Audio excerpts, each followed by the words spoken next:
warahmatullahi wabarakatuh. Halo teman-teman, perkenalkan nama saya Anissa, saya dari Universitas Maritim Raja Ali Haji dengan program studi Pendidikan Bahasa dan Sastra Indonesia. Baik, di video kali ini saya akan menjelaskan materi yang ada di dalam kurikulum Bahasa Indonesia, yaitu di KD 3.10, yang isi materinya adalah menelaah teks eksplanasi berupa paparan kejadian suatu fenomena alam yang didengar dan dibaca. Sebelum kita masuk ke materi, kita harus mengetahui dulu nih, tujuan dari pembelajaran teks eksplanasi ini apa? Tujuan dari pembelajaran teks eksplanasi ini adalah peserta didik diharapkan mampu menelaah teks eksplanasi dari paparan kejadian suatu fenomena alam yang didengar dan dibaca. Nah, tentunya teman-teman sudah pada tahu nih pengertian dari teks eksplanasi ini apa yang dijelaskan di KD sebelumnya. Nah, benar sekali.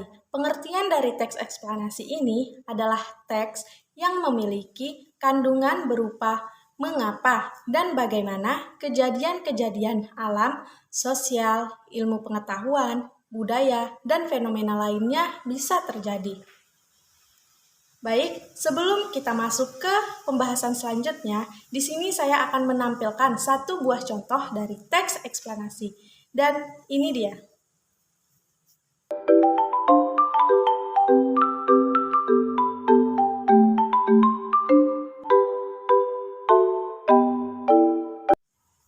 Nah, teman-teman, setelah kita melihat dari contoh teks eksplanasi yang saya tampilkan tadi, di sini saya akan menjelaskan isi dari teks eksplanasi. Nah, isi dari teks eksplanasi ini adalah menjawab pertanyaan mengapa dan bagaimana. Nah, di dalam isi teks eksplanasi ini juga mempunyai dua pola. Yang pertama adalah pola kausalitas dan yang kedua ada pola kronologis.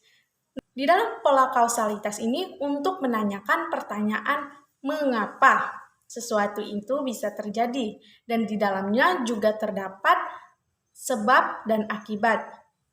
Sedangkan pola kronologis yaitu untuk menanyakan pertanyaan bagaimana dan di dalamnya juga terdapat urutan waktu. Masuk ke pembahasan yang ketiga yaitu struktur teks eksplanasi. Nah, di sini struktur teks eksplanasi ini juga terbagi menjadi tiga ya. Yang pertama ada identifikasi fenomena, yang kedua ada penggambaran rangkaian kejadian, dan yang ketiga ada ulasan atau review.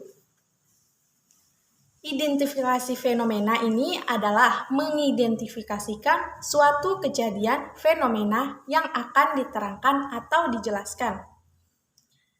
Sedangkan penggambaran rangkaian kejadian ini adalah merinci proses kejadian yang relevan dengan fenomena yang diterangkan sebagai pertanyaan mengapa dan bagaimana. Dan ini dijelaskan secara rinci. Baik, yang selanjutnya adalah ulasan atau review.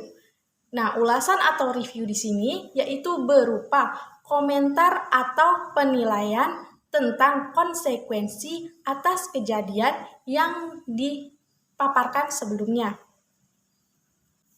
Baik teman-teman, di sini saya juga akan menampilkan contoh dari tiga struktur teks eksplanasi ini, yaitu contoh dari identifikasi fenomena, contoh dari penggambaran rangkaian kejadian, dan contoh dari ulasan atau review.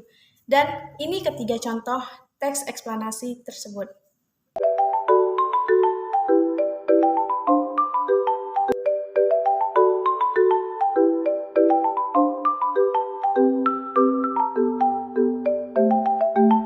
Nah, bagaimana teman-teman? Apakah sudah mengerti?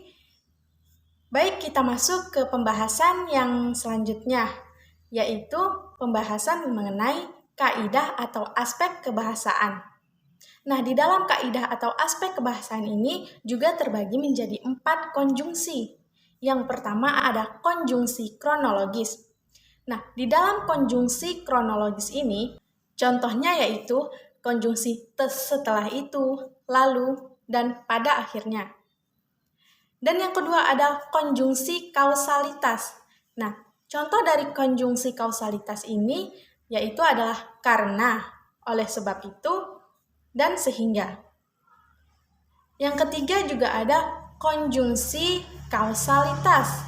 Nah, konjungsi kausalitas ini bukan kata umum, melainkan jenis fenomena. Nah, jenis fenomena ini contohnya seperti terjadinya gempa bumi, tanah longsor, atau tsunami. Dan yang terakhir yaitu konjungsi kata istilah atau kata teknis. Nah, konjungsi kata istilah atau kata teknis sendiri ini yaitu tergantung pada topik yang dibahas. Contohnya seperti terjadinya tanah longsor dan penanggulangannya yaitu seperti reboisasi. Nah, jadi bagaimana teman-teman? Apakah bisa memahami apa yang sudah saya sampaikan? Baik, sepertinya sampai di sini saja video yang bisa saya sampaikan dan materi yang bisa saya jelaskan. Kurang lebihnya saya mohon maaf. Wassalamualaikum warahmatullahi wabarakatuh.